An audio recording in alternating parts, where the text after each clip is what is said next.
شروع کرتا ہوں اللہ کے نام سے جو بڑے رحیم اور رحم کرنے والا ہے۔ سب سے اچھی زندگی وہ بسر کر لیتے ہیں جو اپنی ضروریات پورا کرنے کے لیے اللہ کے سوا کسی اور پر بھروسہ نہیں کرتے۔ دل میں رضائے الہی کا شوق اور زبان پر ذکر الہی کی عادت دو ایسے کام ہیں جو کچھ کہے بغیر ہی مقابل پر واضح روب ڈال دیتے ہیں۔ مشکل وقت تلخ ضرور ہوتا ہے اور گزرتا بھی دیر سے ہے، لیکن یہ وقت گزرنے کے بعد آپ کی شخصیت نکھار کر سامنے آ جاتی ہے اور پھر آپ ہر قسم کے حالات سے لڑنے کے لیے تیار ہو جاتے ہیں۔ سمجھے تو یہ وقت اچھے برے کی پہچان کروانے اور رب کے قریب کرنے میں آپ کا مددگار ہے۔ اچھے ہیں برے ہیں، ہم خود کے لیے ہیں، ہم خود کو نہیں دیکھتے اوروں کی نظروں سے۔ قابل رخص ہے وہ محبت جس میں تم کسی ایسے شخص کو پالو جو تمہارے ایمان کو مضبوطی بخشے اور تمہیں نیک بنا دے۔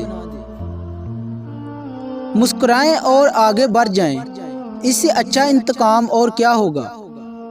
گناہ نہیں چھوٹ رہا یہ فکر کی بات ہے، مگر ضمیر ملامت بھی نہیں کر رہا یہ خطرے کی بات ہے۔ لوگوں کے محل دیکھ کر اپنے آپ کو غریب مت سمجھو، کیونکہ امیر اور غریب کی قبر ایک جیسی ہوتی ہے۔ مضبوط اور با کردار لوگ شکایتیں نہیں فیصلے کرتے ہیں۔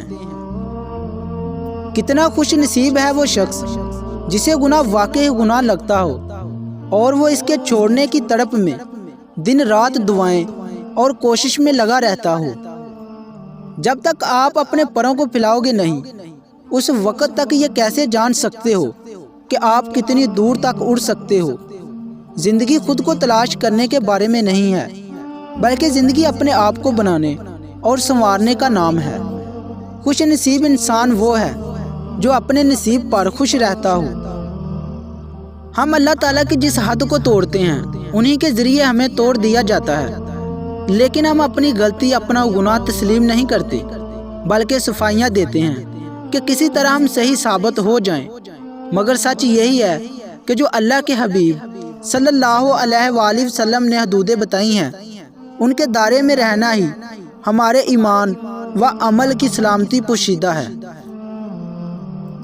جو انسان اللہ کو ہر کام میں یاد کرتا ہے وہ ناکام نہیں ہوتا۔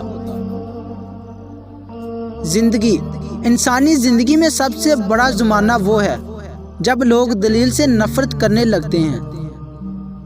درد کی آخری حد بھی جو سہ جاتا ہے اس انسان کو کوئی روگ پھر نہیں توڑ پاتا۔